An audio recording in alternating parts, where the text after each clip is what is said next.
The old grandmother sat on a low wooden bench beside her crooked house and looked at the road that no one had walked on for a very long time. Once, that road had been alive. Children ran along it, cows were driven home, men returned from the fields, and women laughed as they talked across the fences. Now it was empty. Grass had broken through the cracks, the ruts had disappeared, and only memory still knew where the road led. The grandmother's name was Maria. In the village everyone called her simply Baba Masha. Not out of disrespect, but because she had always been one of their own.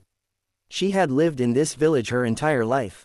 She was born here, married here, buried her parents, her husband, her neighbors, everyone. And now she was alone. The houses around her stood empty. Some had boarded up windows, others broken glass reflecting the sky. Roofs were collapsing, fences falling apart, wells growing over with moss. Sometimes it seemed as if the earth itself was slowly taking back everything that had once belonged to it. Maria woke up early, as she had for decades.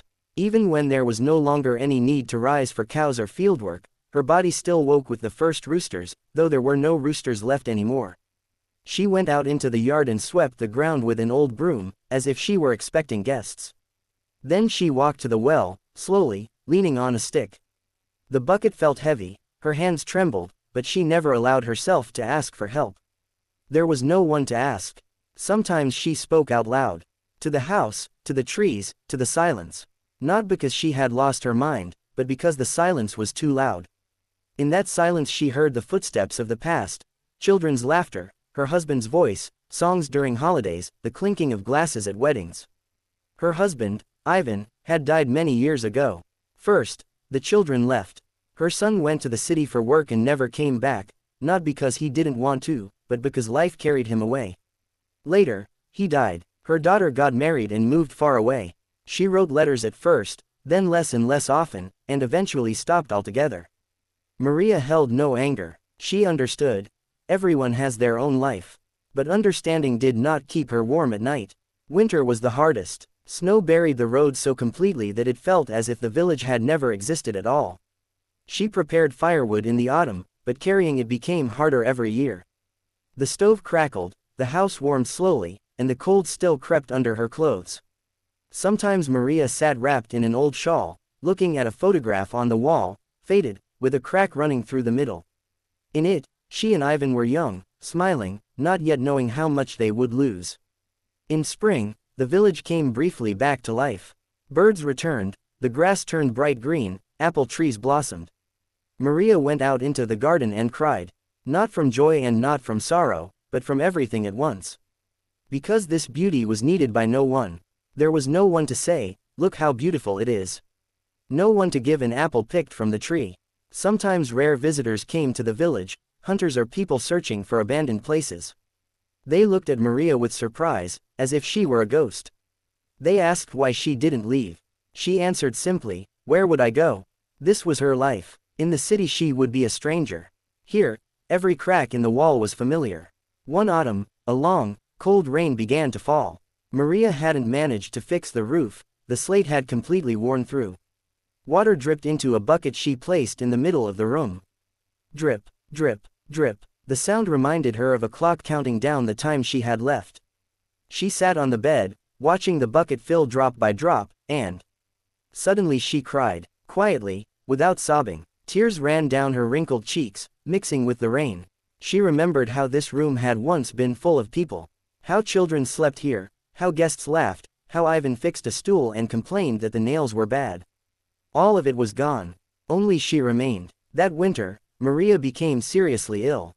Her fever rose, her head spun. She lay under old blankets and thought that this might be her last winter. She was not afraid. She was only sad that she would die here alone, and no one would know right away. The house would simply become another empty house. One day, despite her weakness, she got up. She lit the stove, boiled some potatoes, sat at the table, and stared out the window for a long time. Snow fell in large, heavy flakes. Suddenly, it seemed to her that someone was walking along the road.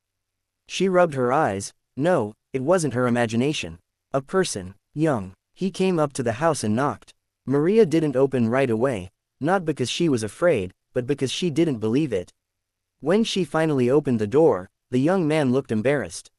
He said he was lost, that his phone had no signal, that he saw a light in the window. Maria let him in, sat him down, poured him tea. Her hands trembled, but a real, living smile appeared on her face. They talked for a long time. The young man listened without interrupting. Maria told him about the village, about the people who were gone, about a life that had quietly disappeared. She spoke, and tears flowed on their own. The young man was silent too, sometimes wiping his eyes. In the morning, he left, leaving her some food and a warm blanket. He promised to come back. Maria stood at the door for a long time, watching him go. There was warmth in her chest. She was no longer completely alone. Even if only briefly, even by chance, someone had heard her story. In spring, Maria passed away. She was found by those same rare visitors who came to the village. The house was closed, the stove long cold. She lay peacefully, as if asleep. On the table stood a mug, and beside it, a photograph of Ivan. The village became completely empty. But Maria's story did not disappear. The young man returned, as he had promised. He stood by her house and cried. Then he told others about her. And now, when someone hears the story of the old grandmother in the empty village, the heart tightens. Because this is not just the story of one life. It is the story of an entire world that quietly faded away, leaving behind tears and memory.